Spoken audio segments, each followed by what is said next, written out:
Hi, we're talking about Your Money Matters on NDTV Profit, and my name is Alex Matthew. First, from me, let me wish all of you a very happy new year. The topic that we've decided to talk about today is something that is a little close to my heart. Over the holiday that I had a conversation with my dad, and one of the concerns that he raised with me was how he should deploy the proceeds that come out from the National Pension Scheme, which he will be pulling out at the age of 70. And this is something that I think a lot of senior citizens have a question about. They will receive a large amount of money either through the Employee Provident Fund when they retire or through the NPS if they've decided to postpone the collection of those funds, or even through policies that they've invested in early on. Let's face it, this is the generation that has invested in a large number of policies, and quite a few of them mature in a staggered manner because these purchases were made over a period of time. So the question that we're asking today is, how do you deploy these lump sums? Should you look at hybrid mutual fund schemes, and if so, how should you look at them? Joining me today is Prableen Bajpai, the founder of FinFix Research and Analytics. Prableen, thanks so much for taking the time. First, let me ask you about this. In your interactions with senior citizens, do you think that this is one of the foremost problems that they face, the redeployment of proceeds that they get through investments? Hi, Alex, and wishing everyone a very, very happy new year, first of all. Yes, Alex, I think it's a very, very important question, and this definitely is something which challenges most senior citizens or people who've just headed into retirement, that how do they deploy a large sum of money? And then because that money has to remain sufficient for the next 20, 30, or 40 years as well. As we know, the nature of retirement, or let's say the inactive years of an individual's life have increased. Earlier, it was a 10 to 15-year period, which has now expanded to, let's say, 30 to 40 years.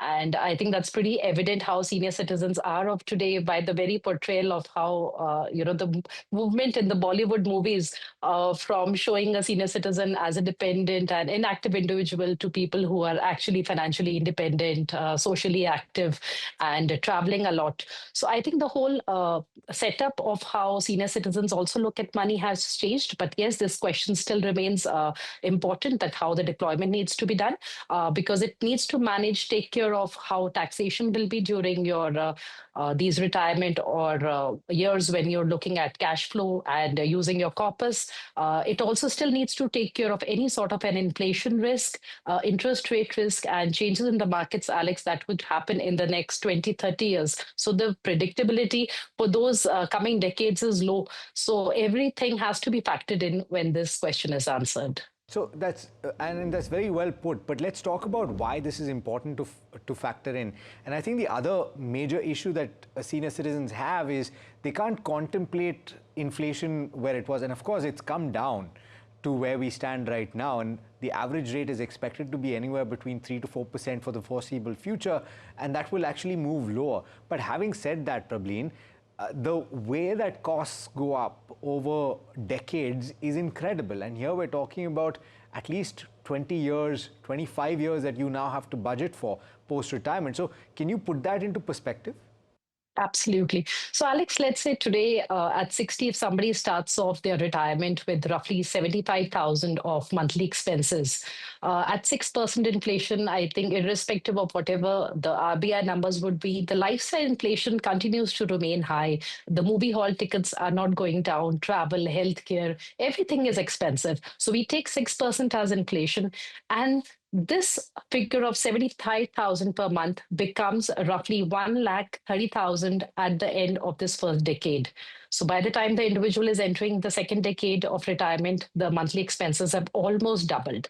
And then subsequently in the third and the fourth decade, it reaches roughly 2.4 crore. And in the final decade, so 30 years, it's about 4.3 lakh a month. So you start off with 75,000, you go up to 1.3, then to 2.4 lakh a month, and then to 4.3 lakh a month. So that's quite high, Alex. And I think when you at 60, perhaps it's very difficult to even visualize what will be the kind of expenditure that you're looking at when you're 85. And a lot of people tell us that, why are you taking 90 as the life expectancy? So I think that number must be taken at least till 90, and inflation must be taken at least at 6%. Yeah, this is an argument that I have with a lot of senior citizens. Why do you anticipate that you're only going to live till you're 75? You should think about 100. Why not 100, right? But having said that, so therefore, let's put two and two together, Prableen. Ultimately, we're talking about a cost that go up quite dramatically, and you've explained very beautifully in that example how that takes place. So ultimately, the only way to beat that inflation is to have equity. The question is, how do you do that? So let's assume that the day-to-day expenses currently are being taken care of. And here I'm looking at my dad's example. He's done that through a very complicated set of fixed deposits that, they are done in a staggered manner. So he's done that laddering, right? But having said that, beyond that, he's talking about 5-year plus and he's wanting to deploy his funds. How does that get done? Absolutely. So, Alex, both the things need to be factored in. Number one, like we said, that the time period itself has expanded. And of course, we are not looking at shrinking costs. So, we are looking at high quality, and quality is coming at the cost. So, the deployment strategy, I think what should be done by senior citizens who do have a corpus today, and they're lucky if they have a 3 to 5 year period ahead of them before they start actually withdrawing. Number one will always be the go to bucket, Alex. That's bucket number one, so that you can dip into it for any sort of emergencies. And I think that should be created right in the beginning, even if you have your cash flow requirements totally set. So that's number one. And that should be a decent amount. So sort of, let's say, 2 years of your monthly expenses. So it should be a sizable number which can cater to any big medical expenditure as well. So one is your anytime use bucket. Second comes your income and stability. So what we are looking to do here is to create a portfolio with hybrid funds. And for example, in your dad's case, probably he's done his FDs, but let's say some other government schemes, which would create that income in the coming times. And systematic withdrawal plans in mutual funds, I think, remain a very, very tax efficient and, growth oriented way of taking out money from your corpus and looking at managing inflation as well. So SWP bucket should be done with for your hybrid funds. That is the second bucket. And the third bucket, Alex, which should be created is your growth oriented, purely growth oriented corpus, which would have your equity mutual funds. It can also have one of or two of the hybrid fund schemes, because we have different variations within hybrids. And to have that little comfort that you have some fixed income, probably a long term debt instrument can be added there as well. So these are the three broader buckets which should be created by individuals. I wanted to ask specifically, Prableen, about these hybrid funds, and there are so many to choose from. And I love the graphic that you've shared with us, which kind of gives you a sense of what is for what purpose. And anything above 3 years is something that you can contemplate for, right, Prableen? Because these schemes are ultimately aimed at trying to limit your downside as well, aren't they? Absolutely. So, Alex, within hybrids, we have 6 segments, and within those six, so one has two different variations. So, the number one is your conservative hybrid, which is taking about 10 to 25% of exposure into equities. Then is your aggressive hybrid, which takes 65 to 80% exposure into equities. And I think two of my favorites for creating this corpus is the multi-asset category as well as the balanced advantage funds, because they move dynamically between equity and debt. So the range in which they can move between debt, equity, and within multi-assets, especially adding some commodities as well, that is really interesting. And of course, we have two other segments as well, which is the equity savings as well as arbitrage funds. But I think, Alex, the go-to categories here ideally should be the multi-asset allocation funds as well as the balanced advantage funds. I think those are really good for retirees, because a lot of them have been able to reduce the downside potential to 1/3, in some cases half of Nifty falls over different time periods, whatever data we've studied. And I think these two also have the potential to give double-digit returns, if not very high, still equivalent to roughly the Nifty 50 returns over a longer time period in terms of rolling returns. So I think these two can be the go-to categories. And for the longer time period, the growth bucket, which is the third bucket, in that I think from hybrids, probably equity, the aggressive category can be added, aggressive hybrid category. So what you're saying essentially, Prableen, is that ordinarily you would prefer to have that last bucket taken care of by pure equity funds. But if an investor is risk averse and they want to necessarily protect their downside, then they can opt for a hybrid strategy. Is that appropriate? Yeah, so Alex, I feel so there has to be a combination. So while all of this, the retirement corpus and everything can just be managed through mutual funds, but I think any individual, me included, would not want everything in one kind of a product, even if it is spread across different categories. So everybody would want maybe some mix of government schemes, and some government schemes like the RBI floating rate bond, senior citizen savings scheme are some good options. So I think within each bucket, there should be a proportion and a little combination with these schemes, depending on the risk appetite. That combination, can change. So somewhere it can be 50-50 if somebody is just moderate risk. If somebody is slightly okay with higher risk, then the combination can be a little different, let's say 70-30. But I think within all the three, there has to be some other product as well, along with one of these categories of mutual funds. And for somebody, like you said, who's slightly more risk averse, for the third bucket, the growth bucket as well, they can have more of hybrids. And I think within the usual equity schemes also, I feel the standard, some basic index funds, flexi cap funds, they can definitely add, because they would be giving it 10-15 years time period before they start withdrawing from it, and then they can directly withdraw from those schemes. There's no need to move into another hybrid fund or some other fund at the time of withdrawal. Okay, so coming to the brass tacks of it, Prableen, because ultimately we're going to help people try and make a decision right now. As we often say on this program, this is actionable insight that we give to people. So when you're selecting, what are the 2 or 3 or 4 things that you would say that you need to bear in mind before making a selection in the hybrid category? So in the hybrid category, Alex, if I'll just pick two for now.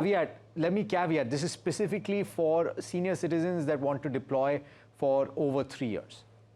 Okay. So if we are looking at senior citizens who want to deploy for more than 3 years, Alex, then I think some of the criteria which they need to follow, and let's look at, for simplicity, let's just look at two categories for now: multi-asset allocation as well as balanced advantage funds. So I think number one would be the performance of the scheme during market downturns. How did the scheme perform when the broader markets fell?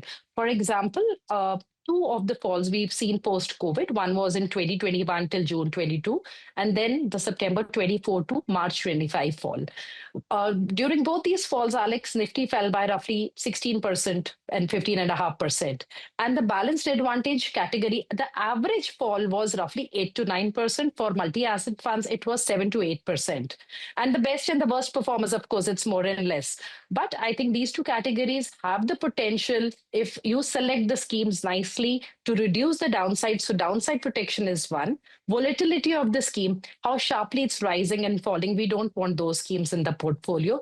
Third is the agility, Alex, with which they move in and out of an asset. For example, if you are looking at, just give an example of the largest balanced advantage fund, for example, if you're looking at HDFC, it had a higher percentage of roughly close to 60% at the starting of the fall, roughly around September, October of 2024. And before that, it was higher, and it had gradually come down. So when the valuations are expensive, these schemes tend to reduce the equity exposure and then start picking up equity when the markets fall. So you want to see how agile it is. Multi-asset fund from ICICI, for example, had sold off some of its silver before we saw this little correction in silver. So we want to see the agility. And fourth is that also how they are moving in uptrend. That they should be able to catch up roughly close to Nifty 50 returns. I think that would be ideal. So 4 factors overall. Okay, and let's talk about schemes as well. If you were to give an illustration of what we've spoken about, and from your perspective, and these are not recommendations, this is simply me asking you to give me an example of how something like this would look. What would be a combination of funds that you like at this moment? Alex, I just picked 4 schemes, the largest AUM schemes actually, to give you some data on how, if let's say we are not looking at anything else, but we just pick 4 schemes which are the largest AUM, from multi-asset allocation, from the balanced advantage fund, from aggressive hybrid and conservative hybrid categories. What we see, it's very interesting, as in rolling period returns, 3-year over a 10-year period, the balanced advantage fund, HDFC, it's the largest in its category, has given 15.93% returns. ICICI multi-asset gave 16.5. SBI hybrid equity gave 14.22, and SBI conservative hybrid gave 10.19% returns, and Nifty gave 12.46% returns. So I think, Alex, these four schemes, which are the largest in the category, these are not recommendations. It was just, I think easy for me to pick that. Let's just take look at how the top, AUM funds have performed. And I think a 3-year rolling period over a 10-year time period is not bad for all of them. The standard deviation for all of them is in single digit, which is quite good. For Nifty, it was roughly 4. For two of these categories, it was 6 and 7 for multi-asset and balanced advantage. And for the other two, it was 4. And for conservative hybrid, it was only roughly 2%. So I think investors, if they're looking to add on something now, number one, Alex, just a word of caution, don't just gather all multi-asset allocation funds, because gold and silver has performed so wonderfully that, the returns look superb for almost all the schemes. So please have a balance of balanced advantage fund and multi-asset allocation. For something which is slightly just about 4 years, you can also pick conservative hybrid if you're not in a high tax slab. And for slightly longer period, you can have the aggressive hybrid category. I think some good names, credible names are SBI, ICICI, HDFC. They have been very prominent. They've been managing these huge funds for very long. Nippon is again one. Kotak has some good schemes. So I think any of the good, big, credible fund houses, among the new ones, I would say White Oak looks good, for example, in its multi-asset allocation fund. Yeah, absolutely. And these schemes have actually done particularly well in balancing the kind of growth that commodities and gold in particular have given, gold and silver as well, over the course of the last 1 year, 60+% for gold. And that has made some of these multi-asset funds look incredible over the last 1 year. Pravleen, thanks so much for taking the time. Pleasure speaking with you. Thank you.